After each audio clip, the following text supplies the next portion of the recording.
Oh.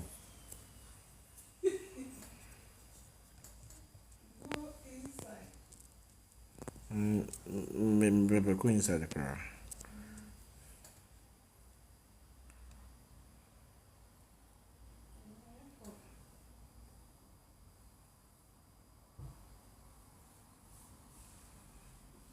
Right, guys, welcome.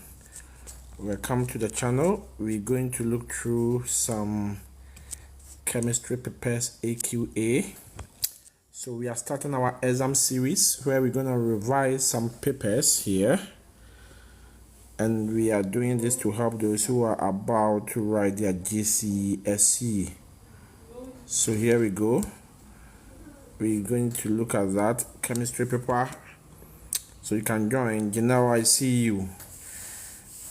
I see you, Janelle. So we're going to revise some chemistry papers here. Yeah. If you think you need more help, you can ask questions. And then let's see. Guys, is it clear? Can you see my screen properly? Is my screen okay? Are you seeing every word? Janelle, is it clear to you? Or do you see my screen? Do you see it clearly? Do you see it clearly? We are starting our exam series and we're going to revise some papers so that we prepare for So let's start. We are starting with the foundation paper. So this is foundation paper 1. It's chemistry. So anybody who does chemistry can also join in, whether in Ghana, whether you are anywhere. This is GCSE, the same as IG. So yes, everyone can join. So we're going to do our revision and I need you to have that interaction. If you can ask question, I'll look at the comment section and ask you. If you want to ask a question, put it in the comment section and we all can go. Bella, how are you? So let's take the first question here, guys. Let's quickly look at the first question here. And the first question here is asking about, let me get guys my pens ready here. The first question here is trying to ask about, let's go. All right. Let's look at question 1. It should be easy for 1 mark. What are the group 1 elements also called? Guys, anybody? What is the name for group 1 elements? If you look at the periodic table, group 1 elements have a special name. What is that? Anybody else? In 30 seconds, anybody can help us with the name of group 1 elements? We have alkali metals, halogens, noble gases. Which one are you going to pick? Let's see who is smashing this. You know, do you want to help us here? I know you know this. Guys, group 1 element, what's going to be the name? Very good. Alkali metals, you know, I know you know. So let's take that. 1 mark should be easy. This should be easy for us. Now let's go to question 2. Guys, let's look at the question 2. I hope it's clear. Everyone can see this clearly. This is our GCSE question. Let's study this diagram. If I'm to make it a little bit bigger, guys, let's study this diagram. So what is the number of electrons and neutrons in the atom of lithium? So what is in the middle here should guide you. What is in the middle here should guide you. So how many electrons are there? How many electrons? Anybody? How many electrons do you see in this atomic structure? Anybody? For 2 marks. Okay, so if you look at the electrons are outside the nucleus. So we have 1 here, 2 here, then they are on the shells. So we're going to say the electrons here are 3. No 2 ways about that. How many neutrons? How many neutrons? Neutrons are found in the nucleus. And if you come to the nucleus, we have protons and neutrons. We all know protons are positively charged. Protons are positively charged. So we have 1, 2, 3 protons. The rest are all neutrons. If you count them, you're going to get what? 4 for that. So let's go. So we're going to have 4 neutrons. Easy and 2 marks. Easy and 2 marks. Okay. Now let's look at question that for 1 mark it should be easy. What is the relative charge of lithium ion? The relative charge for lithium ion. Anybody?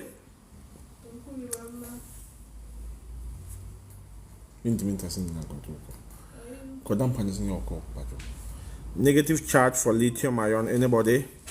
Okay, so let's see. Let's go to the periodic table. Let's look at lithium. Let's go to the periodic table. Guys, let me get the periodic table here so that it becomes easy for us to compare. Let me bring in periodic table. Guys, quickly hold on.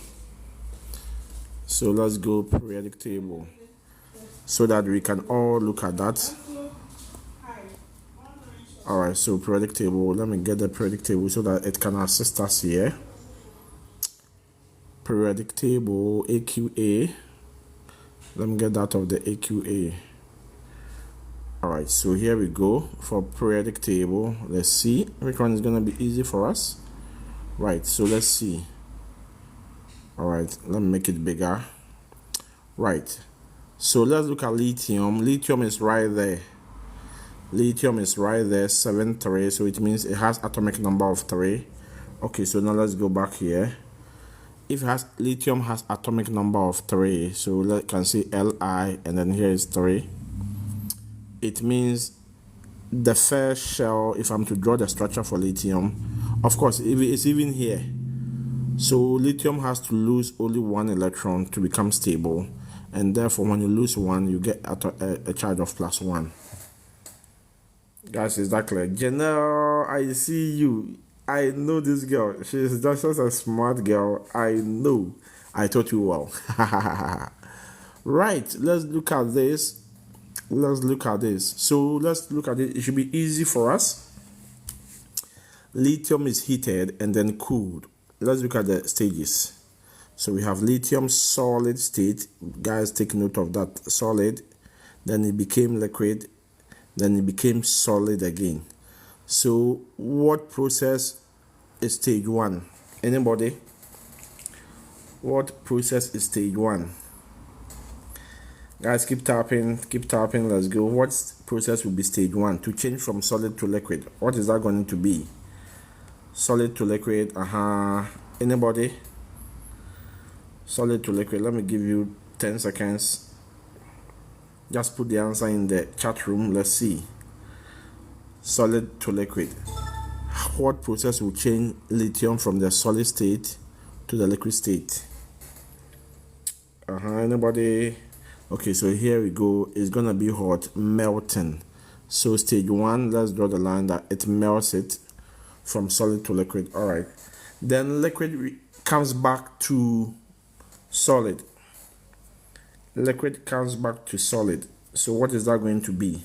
What process will change a liquid back to solid? This is foundation or IG paper 1. So let's see foundation and IG paper 1 for chemistry. So guys, this is the foundation. Yes, freezing. I like that.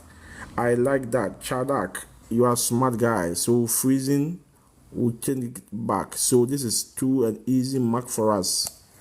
I like that. I see it. Chadak. Yes, Chadak. I don't know whether I got your name right. So let's go.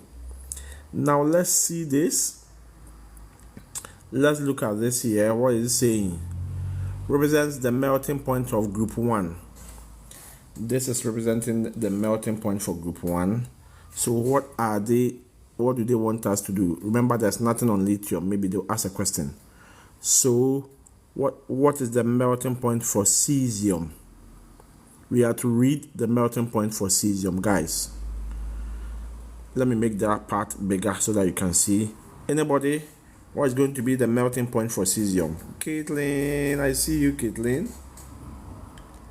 Caitlin, I know you are smashing it. Okay. What is the melting? Caitlin says 28.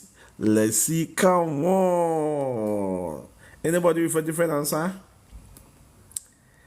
Anybody with a different answer, guys? Yes, can you? Yeah, I'm fine, thank you. Caitlin, you are a smart guy. I know. Guys, anybody with a different answer? It's 20. Caitlin is saying it's 28. Anybody? Yes, smart Caitlin. It is 28. Let's put it there. 28 degrees Celsius. We shouldn't waste time on that. Draw a bar graph. Draw a bar graph for potassium. Guys, what do you think? Here you have to be very smart here. Draw a bar graph for potassium. So that's the potassium here. So here you need your ruler, draw a straight line. Please don't go and use your hand to draw any line. It should be a straight line. So you put your ruler there, and remember, bar graph, you see there are equal spaces between them. So 1, 2. So I know that we should be drawing somewhere here. Can I get a line from my this thing here? Can I get a line? Okay, let me see. Can I get a line? Let's see. I need to get a better app for this.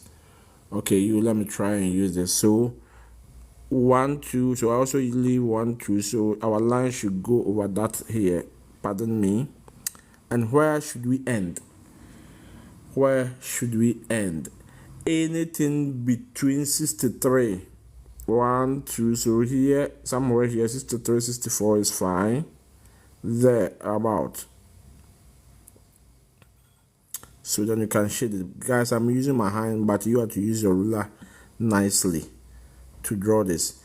Anything below 63. Anything below 63 is fine. So here, why 63? So here, you have been told. I'm not figuring it out. So 63, then let's be careful, guys. 63, then let's be careful. We need to do something here for 63. 63, if I should make it bigger. This is 62, so it should be half of that. Somewhere right there. Okay. So this should be nice and easy. Use your ruler, don't use your hand like me. Now, describe the trend of melting points for group 1. Guys, it's there, clear. See, what is the trend like? So talk about moving from lithium to cesium. In the periodic table, lithium to cesium. What happens to the periodic table? Lithium to cesium. Anybody with the trend for 3 marks? It's 3 marks, so you need to give us all the information there. You are giving me 3 strong points to get 3 marks. Anybody? If you are to look at the graph, let's go to the graph. Give me 3. You are looking at the trend. Trend means how does it go like? I know that going down, so from going from top to down the group. Going lithium, I'm going down. So lithium is 180. So the first point that I can give here is that 1.1 is that going down the group, as you go down the group, melting point is what? Decreasing. You can see that it is decreasing. Melting point is decreasing. That gives you 1 mark. Let's check. Of course, down the group, you can see how the melting point keeps decreasing. That is 0.1. And then what about the differences? From here to here, about 82 difference. But look at the difference from this one to this one.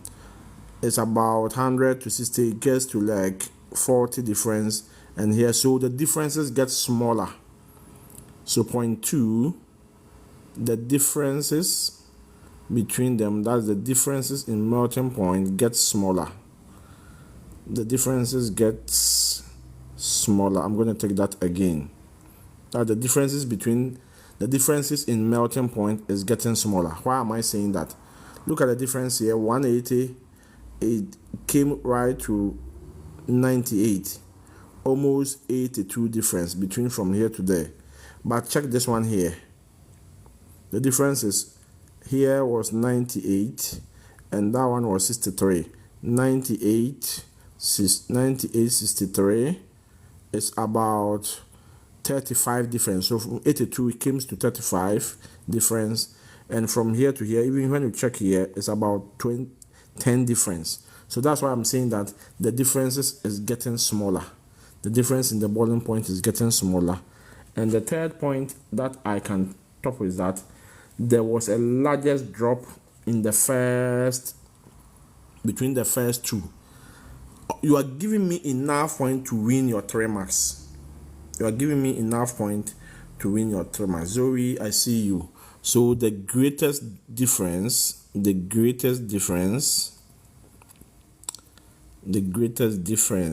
is found in where?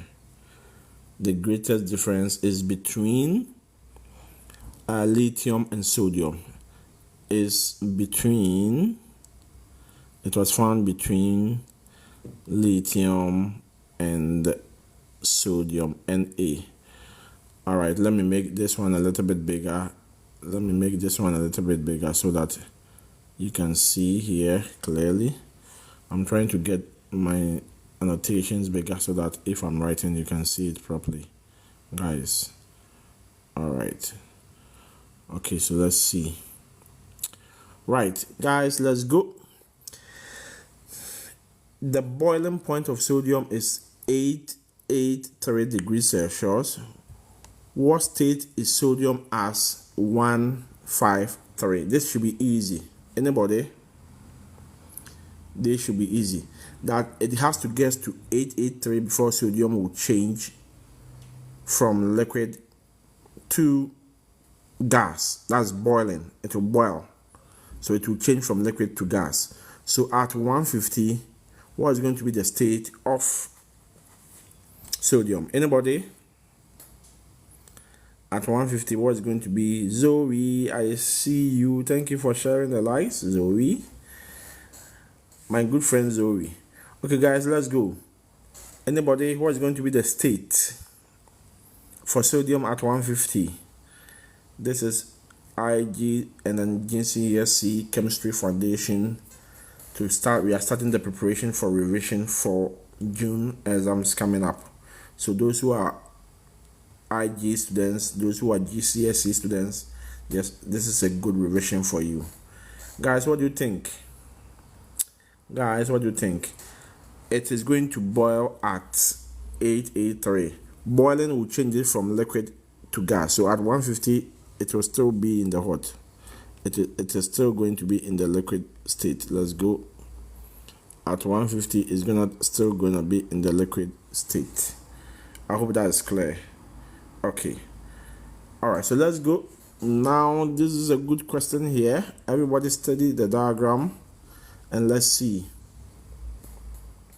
Everybody study the diagram. Let's see. Where is everyone? Everybody study the diagram. So let's see. What do we have here? So, sodium, that's the atomic structure for sodium, bigger so that you can see it clearly. And then potassium is that. Potassium is more reactive than sodium because, anybody?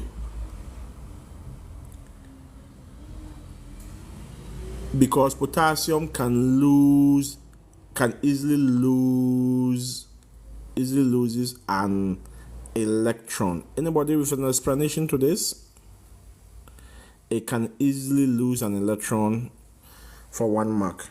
Why are we saying this?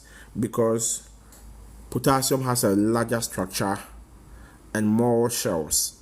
So the attraction between the central positive is less for this last shell compared to this one. You see here we have only, between this last shell, we have only 1-2 shells. So it's not far away from the central nucleus, but this one is far away, so it's not being held strongly. So potassium can easily lose to become a metal, and that's what it's about, metal. The more you lose to become positively charged, the more you are reactive. The more you are. Muhammad, you have 1 hour detention from me tomorrow on Monday. Good. So guys, that's why potassium is more reactive than sodium. Okay, right, let's look at this one. Chemistry. Chlorine has 7 electrons in the outermost shell for chlorine, and hydrogen has 1. So if chlorine and hydrogen are to form compounds, covalent compounds, we have to draw complete the structure. So we are using the cross for chlorine, and to make it different, we have to use dot for hydrogen. So that is the 1 for hydrogen. That's the dot. I'm putting it here. So that's the 1 that the chlorine is bringing in for bonding. So how do you complete? So now hydrogen has gotten the 2 electrons, is sharing it. But when I come here, how do I complete? It's 7. So what were the 7? I have 1, 2, 3, 4, and then that's 1 here for chlorine. So 5. So I need to bring 2 more here, 1 there, 1 there, and that is the complete mark for 2 marks. So this place will give you 1 mark here, and this place will give you another 1 mark here, so that you get all your 2 marks. Well, you can get all your 2 marks. Guys, any question? You can ask questions. You can ask anything that is not clear. I'm gonna pause on. You can ask a question, type a question, whatever. This is GCSE chemistry, and then IG chemistry, paper 1, lowest key. Thank you, Mohammed. You have 1 hour for addressing me by that name, and I'm going to give you detention when I meet you on Monday. You should count on that. And then the next time you call me, that I'm taking you off my life. Okay? Right, let's see, guys. Any question here? So you were to complete 7 electrons in the outermost shell. What were they? We are using cross-fluorescent chlorine, so we only had 1, 2, 3, 4. So 3 more. 1 of them is for the bonding with hydrogen, and then 2 more is for non-bonding. That's what I've put over there. So that's the complete structure. Okay, now let's go. We have hydrogen chloride dissolved in water to produce acid. Guys, don't worry if you are not here, and then if you are not in maybe year 10 or year 11 yet, this, don't worry about it. We still go through, and then you understand it more. Abril, I see you, Abril. Yeah. Okay, hydrogen chloride dissolves in water to produce hydrochloric acid. Abril, don't worry, this one we haven't done it in school, but we'll do it. Hydrochloric acid reacts with sodium hydroxide. Complete this word equation. Word equation, guys. Whenever an acid, we haven't done this in, we will do it this in year 10 or year 9. So if you are there, don't worry, we will do it. Yes, sir, I will use in my next lesson. Bro, we are not there yet, don't worry. So this is an acid. Let me put it there, and this is an alkali. We haven't gotten there, but whatever acid and alkali react, we're gonna get salt here plus water, and this is what we call neutralization reaction. Always word equation: salt and water. Salt and water. Sorry. Now we need to be specific about what salt is it. We know we are getting salt and water. So hydrochloric acid, now the water is there, but then let me be specific with the name. We're gonna get sodium, it's salt, alright, but I have to be specific. Sodium chloride. It's gonna be sodium chloride and then water. Sodium chloride and then water. It's a salt, alright, but we need to be specific. So sodium chloride and water. Okay. Now, Abril, yes, this is what we're doing. Abril, this is what we're doing in class. Limiting reagents. So this should be easy for you. This is what we call conservation of mass. Guys, look at this. Conservation of mass. This of hydrogen chloride reacted with this of sodium chloride. This one, everyone, it should be easy. Zoe, I don't know whether you've done this, but it should be easy. Conservation of mass. Let's check this. So let's put it there on the equation. I wish I can put it on the equation. So this one we've been told is how can I edit this test? No. Okay, it's asking me to do something. Let me see. Convert, edit the test. What do they want me to password? Good. So let's go. Guys, now we have been told that of hydrogen chloride is 3.5. So let me put it there that this hydrogen chloride is 3. Let me put it there that it is 3.65. Sodium hydroxide is 4.00 gram, 4.00, 3.65. Now we did this. It's called the conservation of mass. All the mass on this side put together should balance all the mass here. And we've been told that we got 1.8 of water. So water here, we got 1.8. So let's add everything here.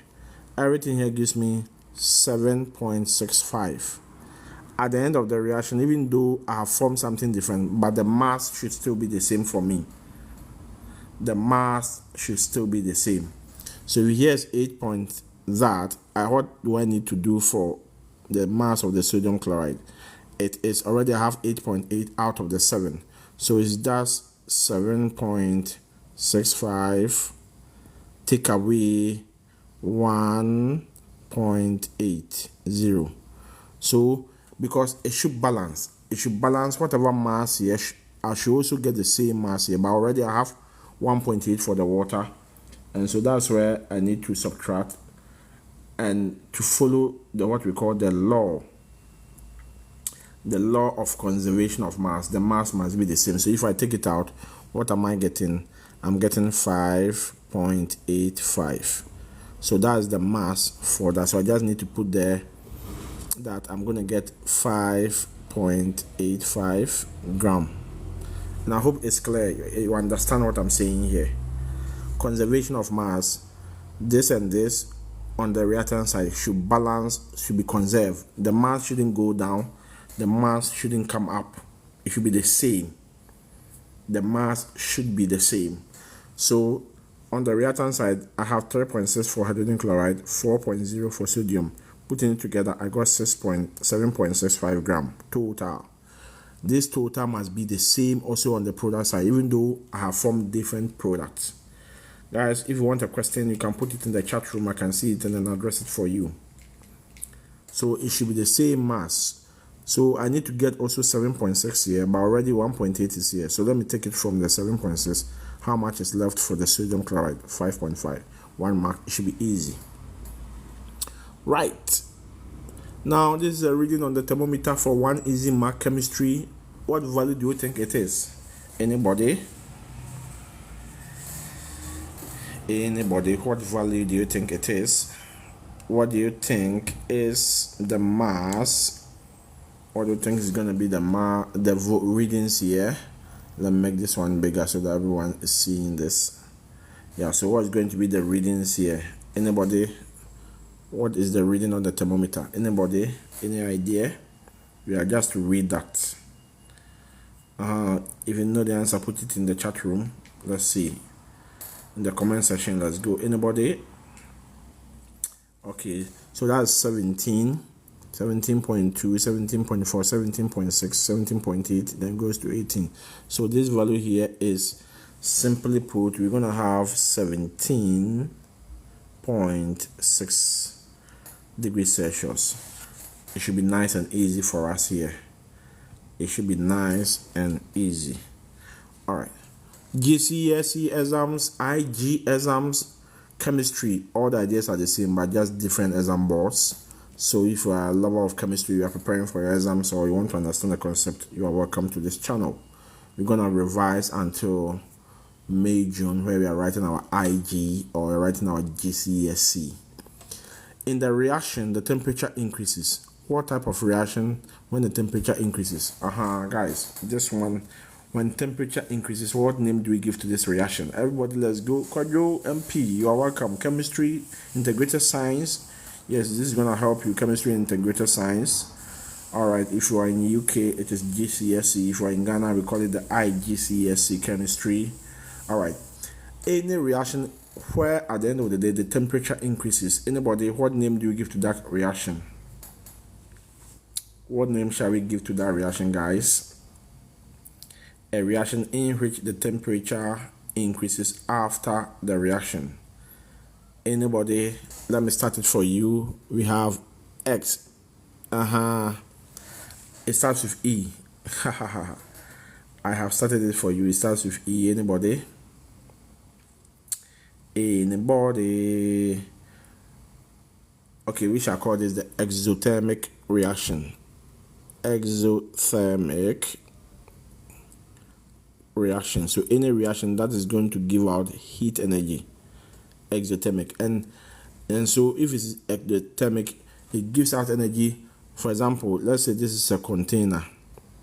and I have my particles reacting in there. So energy from the particles comes from the particles into the container. So it makes the solution get hotter. It means from this reacting particle, energy has moved. Let me draw this one here. Energy has moved from the particle into the solution, and so the temperature goes up. We have another reaction in which, if this is the particle, energy rather move from the solution outside into the particle, so the temperature decreases. We shall call that one endothermic reaction. Endothermic reaction. So if energy moves from the surroundings into the substance, temperature goes down, endothermic. If energy moves from the particle into the environment or the surroundings of the substance, the temperature goes up. We call that one exothermic reaction. All right, guys, let's go. This is what comes to your mind when you see this. It's already there. This is the covalent structure for giant molecule for silicon dioxide.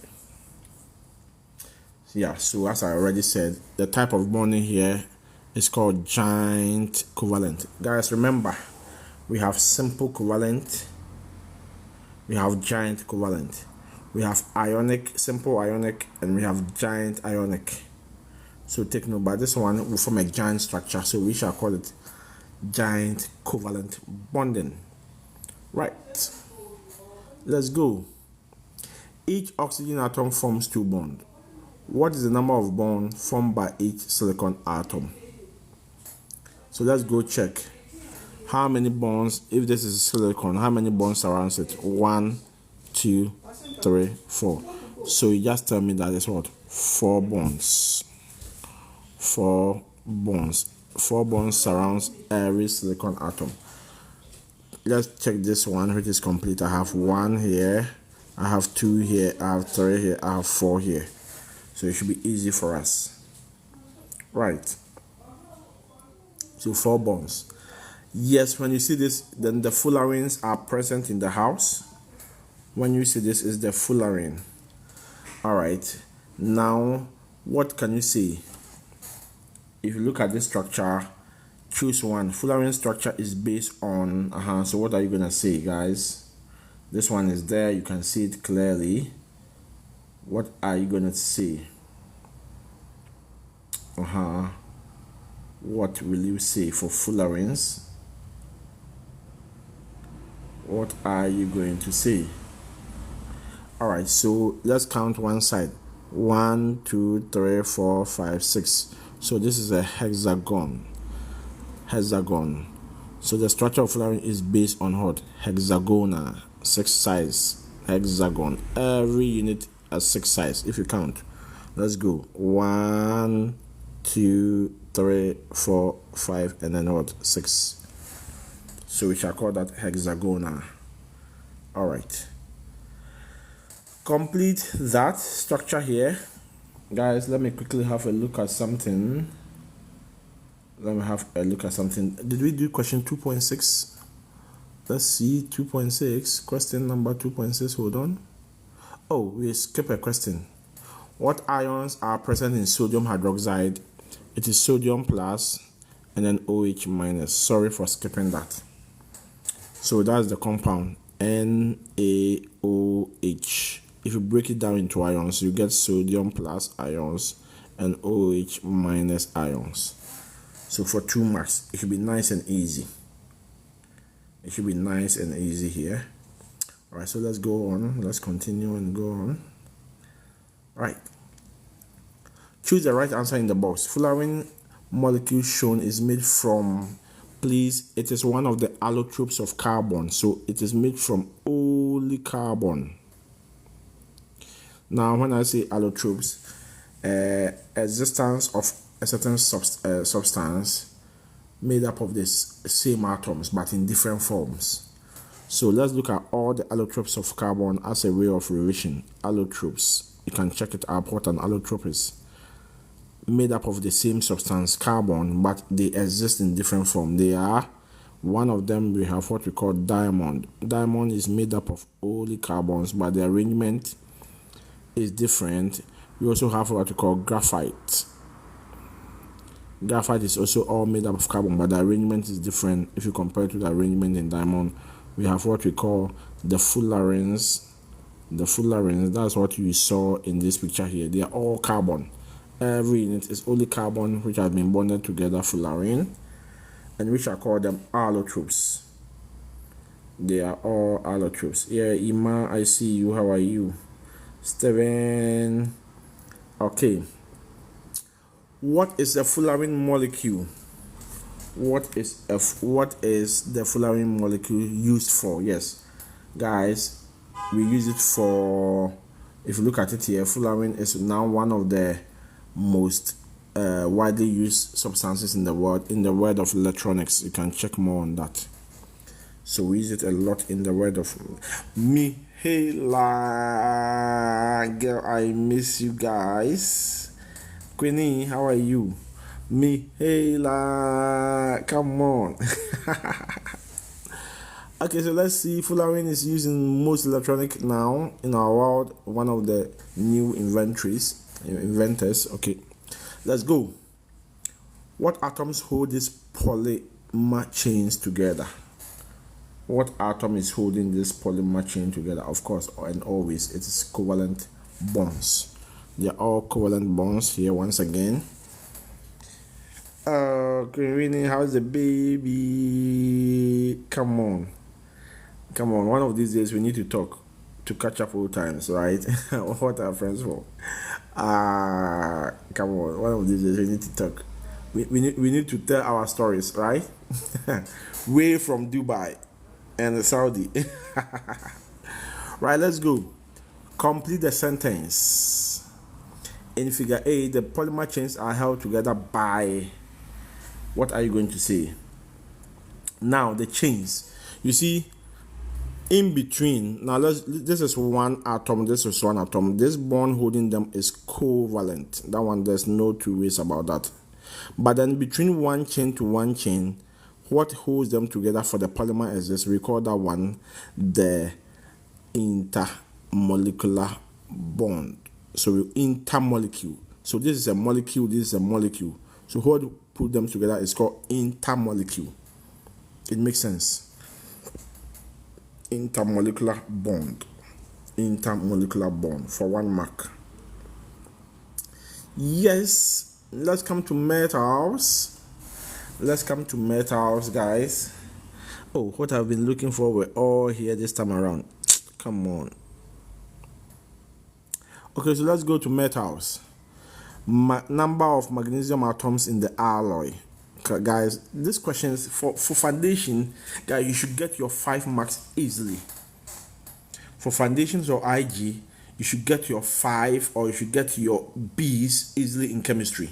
Look at this. This is easy. You are asked to just how many magnesium atoms, and they have even labeled it for you.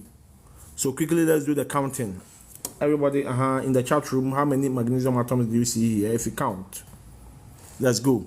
1, 2, 3, 4, 5, 6, 7, 8, 9, 10, 11, 12, 13, 14, 15, 16, 17, 18, 19, 20, 21, 22. So just put it there for 1 easy mark, 22. And number of copper is 1, 2, 3. So just 3 for another 1 easy mark. Now, total number of atoms in the alloy. Total number of atoms in the alloy. This should be easy. So copper atom is the total number of atoms in the alloy. So that's going to give us a 25 percentage of copper atom. So it is 3 out of the total 25 times what? 100%. And if you work this one out, 25 goes here, 4 times 4, 3 should give you 12. 3 full marks. Nice and easy. 3 full marks. Paige, I see you. How are you, Paige? Explain why magnesium alloy is harder than magnesium metal. Okay, so guys, let me give you, then this one comes with 3 marks. You have to write everything. And it's another way asking you, why do we alloy metals? Why do we alloy metals?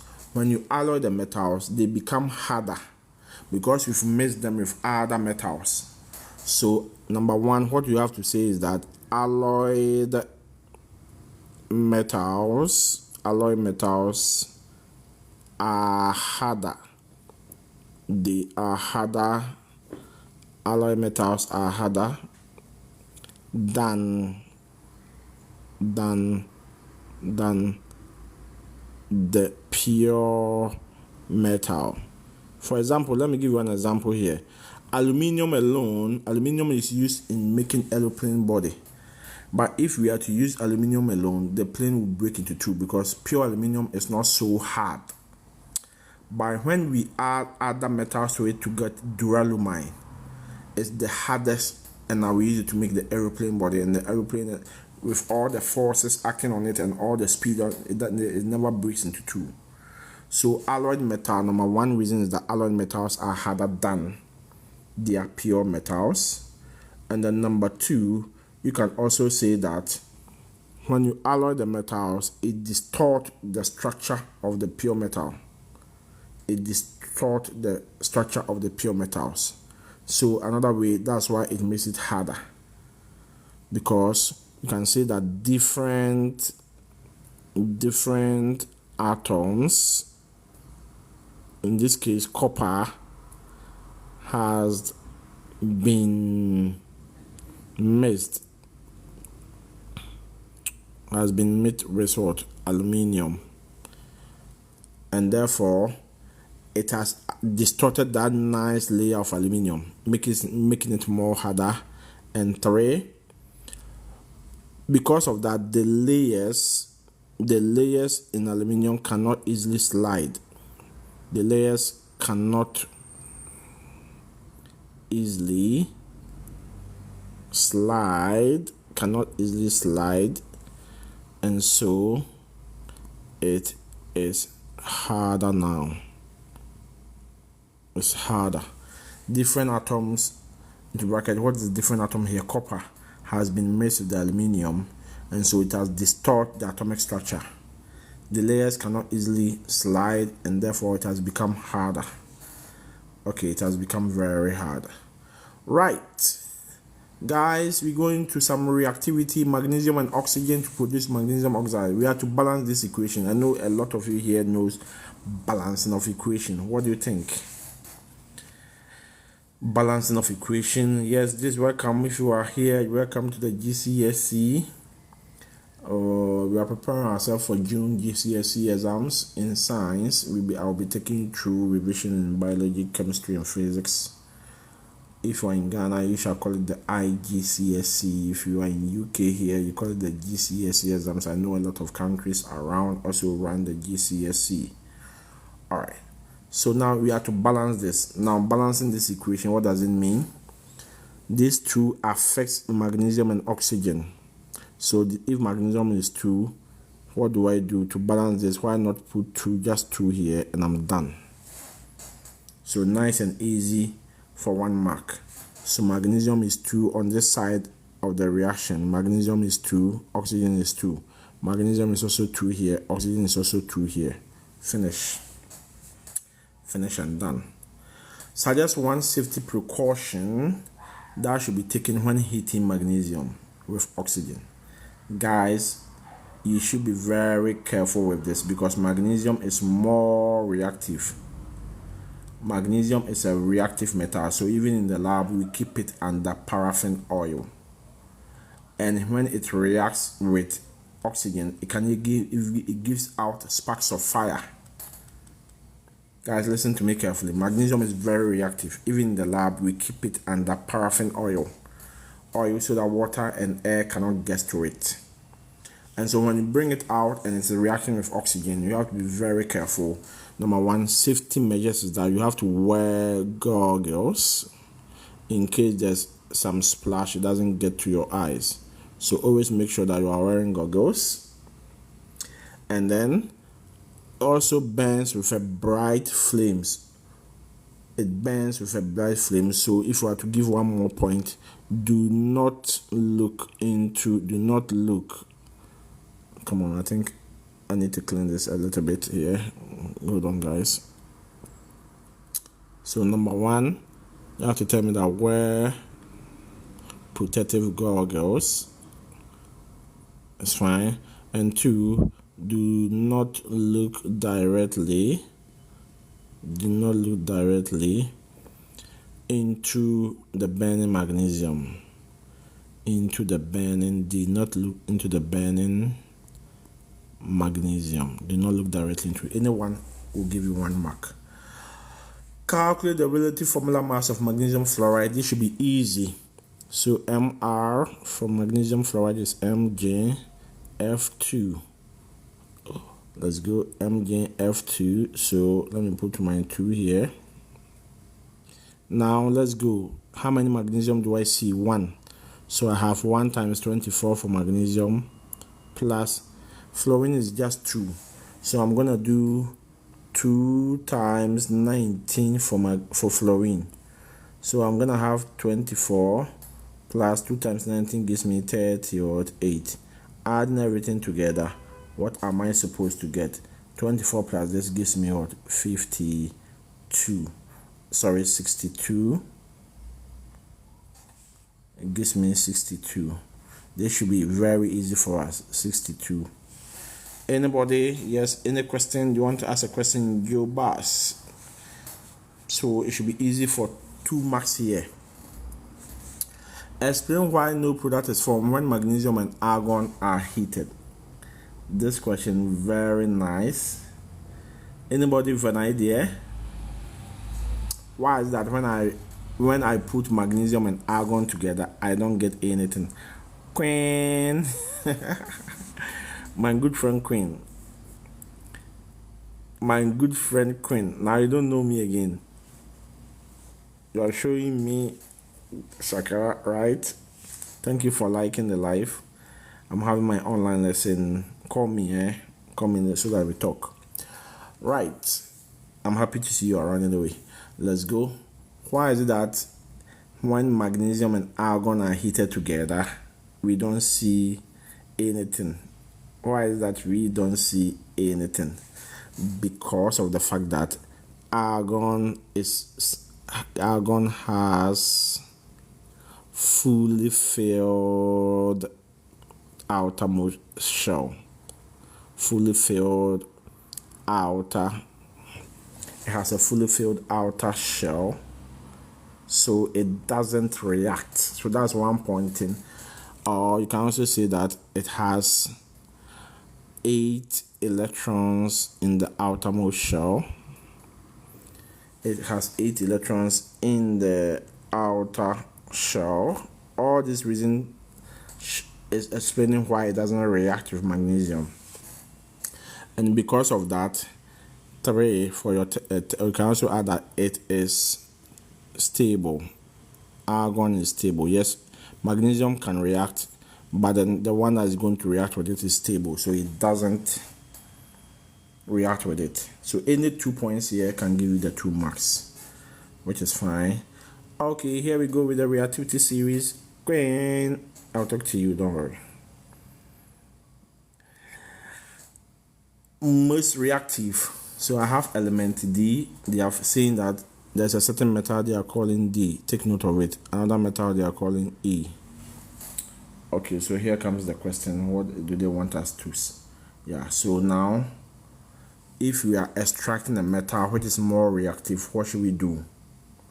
Yes, if you remember your electrolysis, we have to use electrolytic process. Those of you who have learned that, you have to use electrolysis for that. And if the metal is less reactive, then we can reduce it with carbon. So 2 marks here, just mark it. So if the metal is more reactive, let's use electrolysis. If the metal is less reactive, like E, because let's look at where E is less reactive than carbon. Carbon is our comparison. If you are more reactive than carbon, so all those metals here, we're going to use electrolysis for them. And all the metals below carbon, we will use carbon to reduce it. Reduction, we call that the reduction with carbon. You reduce it using carbon. Those of you who have learned about extraction, you know what I'm talking about, guys. Okay, so that is there for 2 easy marks. Right. Structure of sodium chloride. This is huge, 3 marks. Explain why sodium chloride conducts electricity when in the molten state but not in the aqueous state.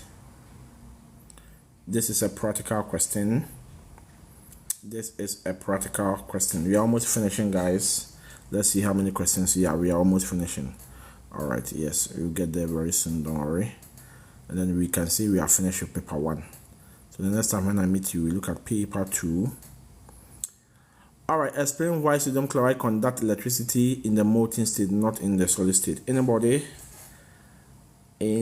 here?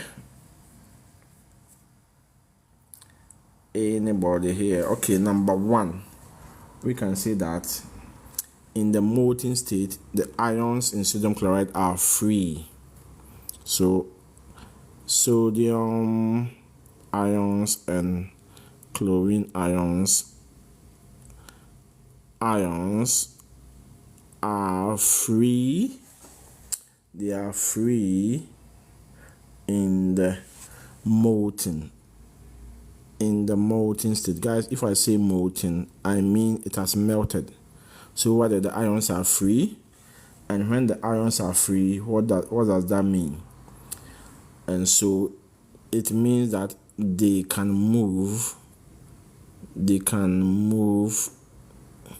from one place to another. Because they are free, they can move from one place to another. Quinn, did you do chemistry in science? One place to another. I can see you are watching with keen attention. Did you like science? Did you like chemistry in school, Quinn? And but in the solid state, the ions are not free. They are in the solid state. Ions are fixed. And cannot move. The ions cannot move to conduct electricity. They can't move. So that's the point now. Let me change to green color. Here. So now why? Because yes, it's the ions that are going to conduct electricity in the solution. So when they are not free, how do they conduct it? So that's why when it is in the solid state, it doesn't conduct electricity. But when they dissolve or when you melt them, the ions are free and they can. Oh, okay, Quinn. Like, so I remind you of your chemistry lessons, right? Okay. Explain why sodium metals conduct electricity when solid. Guys, take note. Here we are talking about salts. And whenever we are talking about salt, what you need to remember is ions in the salt. They are the carriers of electricity. But when you come to a metal, it is electrons which are the carriers of electricity. And we call them the delocalized electron. The delocalized electrons. They are the one that will be moving through the metal to conduct electricity. So take note. So over here, when I say delocalized electrons, you will tell me that in the solid state, the sodium metal has delocalized electrons. They have delocalized electrons which conducts the electric current, or which conducts electricity. Let me put it that way. So over here in salt is ions, and these ions must dissolve first before they can carry. That's why we say in the molten state. But over here in the solid, the electrons are already there, even in the solid state. That's why metals conduct electricity. If you put a metal in fire, not only electricity, they also conduct what? Heat. They will also conduct heat as well. Heat and electricity because of delocalized what? Electrons. You find them within the structure like that. So if you draw the electronic structure, you see the delocalized electrons. Listen to the name. Delocalized localized. When I say somebody is a local person, it means the person is fixed into one area. So when I say you are delocalized, it means you can move around from one place to another. And they are responsible for conducting of electricity. Right, so let's go. Any observation here? Let's see. Let's check this one out. Let's read this question. We are finishing very soon, guys. We are finishing very soon, guys. Green copper carbonate and sulfuric acid can be produced from blue copper crystals. Excess copper carbonate is added to acid. Give the observation. So guys, this one is a practical session. I know maybe we have not done the practical session, but let me give you what happens. Now what happens is that at first, you're gonna see the green copper can be produced. So you can see that you will see a green solid powder being produced, because if you are producing the copper carbonate, it's green color, so you see that your solution will be turning green. And then you will see that also before that so before the start of the experiment, there was a green solid powder which started to go hot, colorless. It starts to go colorless because it's reacting colorless, and then change to the blue copper surface. So colorless, sorry guys, so it will change from colorless and colorless color change to blue. It will change to blue. It's gonna change to blue hot color, because why blue color? That is where the copper surface are being formed. And then because it's acid also involved, you will see gas being produced. So gas will be produced as well. All these are observation. Gas is being produced. You see gas being produced. Gas will be produced, or you can say fizzling, or you can say bubbling. They're all fine. Fizzling or bubbling, they're all fine. And then after the reaction has completed, you see that the fizzling stops. And because we have been told that the copper carbonate is in excess, you're still going to see some copper carbonate there, some unreacted copper carbonate, because we've been told it's excess. So any points, a lot of things. This one is more of a practical session. Leon, I see you. It's more of a practical session. So if you have done this, then you'll be seeing this. Next time I'll show you a video on that. How can we be removed? Simple as that. Because it didn't react, you can just say you will just filter it. Just filter. Or you can say you use a process of what? Filtration. Just say I'm going to use, just filter it out. Simple, because it's a solid and it didn't react. The pH of the solution changes during the reaction. What was the pH at the end? Guys, any prediction on this? What is going to be the pH at the end?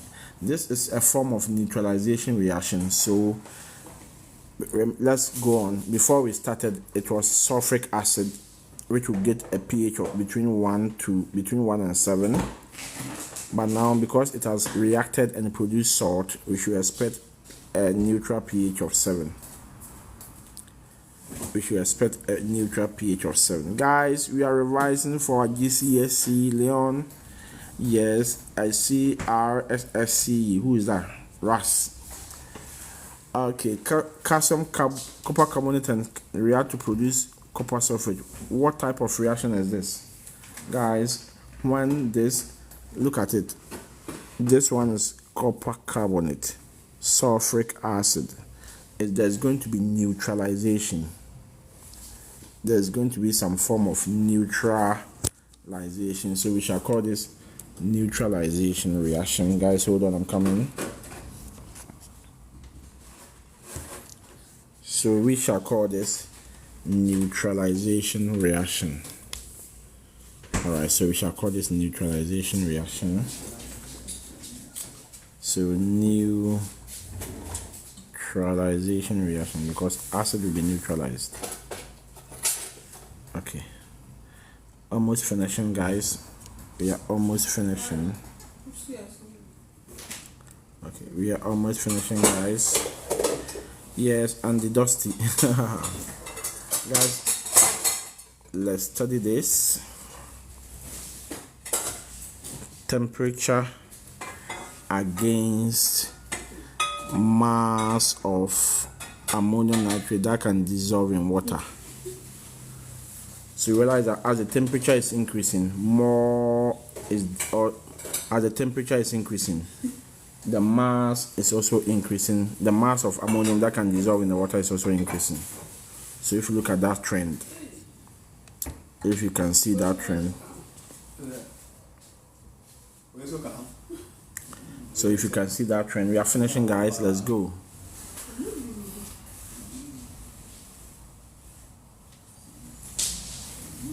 So at 80 degrees,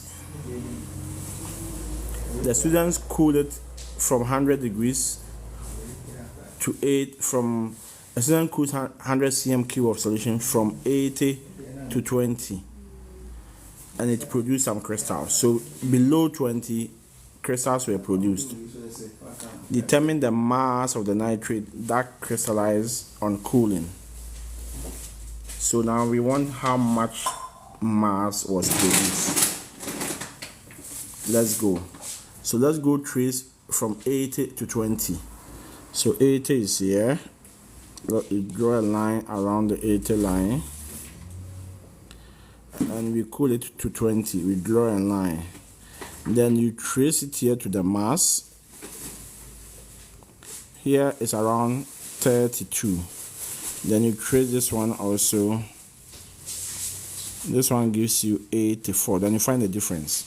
So 84 minus 32. What is that going to give us? 84 minus 32. So here this is 3 marks, telling me that at 80 is 84. This gives you 1 mark. Telling me that at 20 is 32, also gives you 1 mark. And you find a difference, which is 51 grams will be produced. And that's also another 1 mark for you. So that's why we have 3 marks here. If you look at the scheme, it says 3 marks. So tell me that at 80 degrees, tell me that at 80 degrees, the mass there is what? 84 grams. And then at 20 degrees, the mass there is 32 grams. Then you find the difference. 84 minus 32, that gives you, I think, 52. Yeah, 52 rather. That gives you, if you find the difference here, this one will give you, let's find out, 50. So 50, yes, I think it's going to give you something like 52 grams if you check. Right. Hello, say yes, I'm here, guys. We are revising for GCSE Chemistry Foundation. If you're in Ghana, you call it the IG. If you're here, you can call it GCSE, guys. Harrison, I see you guys. Yes, Foundation Chemistry. We are almost, this is our last question. Then we call it a day for today. Okay, so let's go. Last question. This should be easy. Guys, take a look at it. Potassium sulfate contains K plus and that plus. So what is the formula? Remember, we say K has a charge of 1, SO4 2 minus. So what charge is here? We say 1. What charge is here? We say 2. So I need 2 of this, so that charge and charge to balance that, so that the charge will become plus 2, so that it can balance the minus 2 here. So I need to add 1 potassium. Vinny, thank you. I need to add 1 more potassium so that I get plus 2, and then so that it will come and cancel the minus 2. So we say K2SO4. So that becomes that. Thank you guys. Thank you for the gift, GCSE Harrison. Guys, where have you been? Nanama, I see you. Nanama Nyakon, I know you love chemistry. That's why you're around, right? Harrison, this is great. Harrison.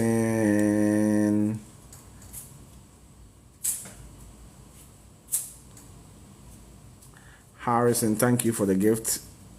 Thank you for the gift. I appreciate it. So guys, let's see. If you don't understand it this way, let me give you another simple way. K plus SO4 2 minus. Anytime you want to form a formula and you know the charges, it should be easy. What number is here? 1. What number is here? 2. 1 can't cancel 2, so then you cross them. Let the 2 come here. Let the 1 come there. So because the 1 is now under what? Potassium, I will say K2. The 2 is now under potassium, so I'm going to say K2. And then this one is 1. When it's 1, you can ignore it and write it like that, SO4. So it gives me K2SO4. Here we go for 1 easy mark. 1 easy mark. Let's go. What volumes are collected in the experiment? Let's go read hydrogen. Can we read that for hydrogen, guys? Let's go. So if I take this to be 1, 2, 3, I think this is 3.0. Let me see it clearly. Can we say it's 3.0? 30. Okay, so that's 10, 20, and then what? 30. So this one over here, we can say for hydrogen it was 30 cm cube. If you check, because it's exactly on the third one, 10, 20, 30. If you come to oxygen, 10, so 10, 20, 30, 40. I think it's 45. If you look at it, volume of hydrogen is that, and then here. Oh, okay, I think we are starting from the top, so let's go. 10, 20, 30. Here is 10 and 1, so this one is rather 15. We are starting from the top because that's where it is. This is the volume of the gas, so we should start here. Over here, this is the volume of the gas, so it's 30 for hydrogen, it's 15 for oxygen, and it is 2 easy marks for us.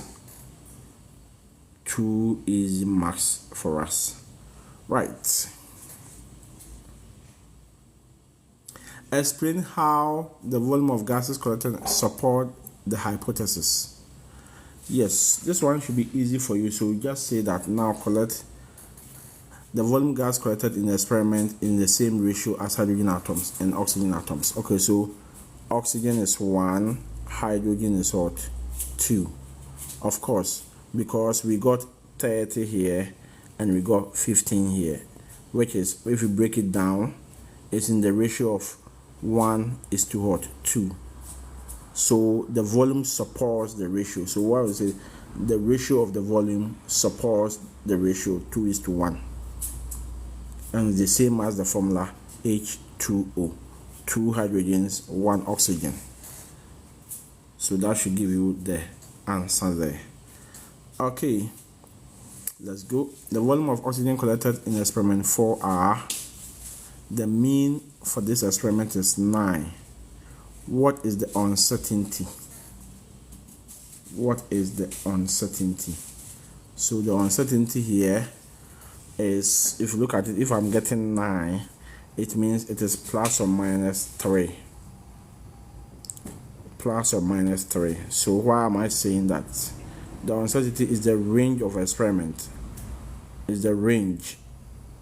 The measure of uncertainty is the range of the set of about the mean. So now I started from where 6, ended at where 9. So 9 minus 6 is 3. From the lowest to the mean is 3. So it's either plus or minus 3.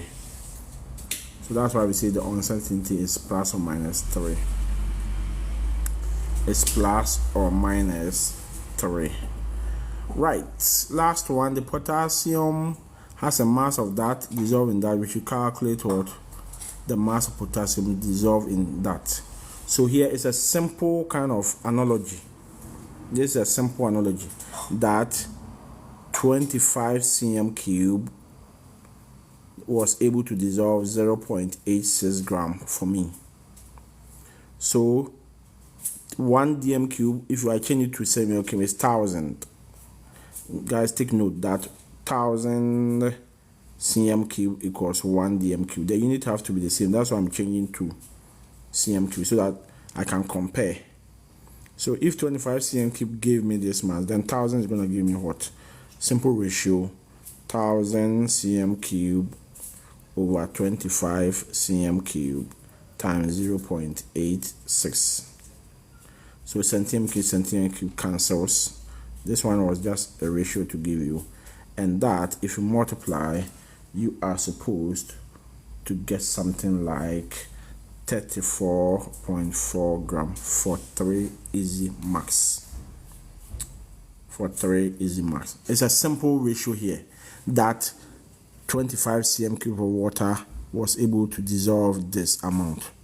Therefore, if I make it 1000, and why did I say 1000? Because 1 dm cube here is equal to 1000 cm cube. So the unit has to be the same. That's why I changed to 1000 so that I can compare. Alright, so if you do it, you get 34. Right. Alright, so the last one for the day, then we can say bye-bye. The last one for the day. This is 6 big marks. This is 6 big marks for us. 6 big marks. So you have to be right. You have to do everything right here. 6 big marks. So plan an investigation to find the order of reactivities of 3 metals. You should use temperature change when each metals react. Now, let me say this clearly here. When a metal is reacting with either water or acid, we are using acid, it's going to produce heat. So the one that produces more heat and quicker, you are more reactive. So we are to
right, my guys, so sorry. We are finishing. The last question is a big one, guys. Look at it. Very big question, 6 marks. That's the only 6 marker question here for the foundation. Guys, if you want to check the question we just solved, I'll post the full video on YouTube. I'm going to post the full video on YouTube on all the papers solved in foundation chemistry paper 1. I've solved all the questions together. All the answers are there. I'm going to post this video on YouTube. And what is my YouTube channel name? If you go there, look for Academia Series. Academia Series. Go subscribe. I'm going to put the full video there. So this full video on all this paper we've solved. If you didn't join us, I've explained everything there. So it should be nice and easy for you. Everything there. Alright, let's take the last question. Then we are saying bye-bye. The last question is the biggest one. Is the only 6 marker question which is there. And listen carefully. Now, for reactivity, what you should know is that when I have a metal, like magnesium is reacting with an acid, yes, it's going to react vigorously because of magnesium and to produce magnesium chloride plus hydrogen gas. And then a lot of heat. So we want to find out how we have chosen 3 different metals. Of course, they are not going to be the same in terms of reactivity. So which one of them has the highest reactivity? So we're going to find out the one that will give us a lot of heat, because the question says we should use the temperature change. So what I'm going to do here is that I'm going to measure, I'm starting the process. So measure about, be specific, about 20 cm cube of HCl,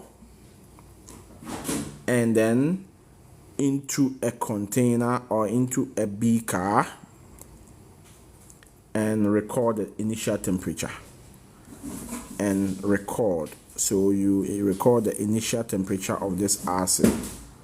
Record the initial temperature for this acid. You are finished with process 1. Procedure number 2. Then you select that 3 metals. So the 3 metals must all have the same mass so that the experiment will be fair.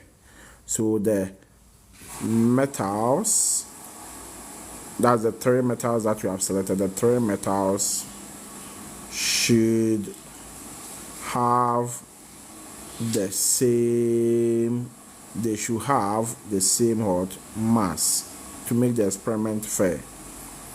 Okay, then 3, put each metal into the 20 cm cube of the HCl and record the highest temperature that you can get, and record the highest temperature, because I've told you that when the metal reacts with HCl, it gives out heat. So you record the highest temperature, and then what you do is that repeat the whole process for the remaining 2 metals. Repeat procedure 1 to 3 for the other 2 metals. And so what's going to be your conclusion?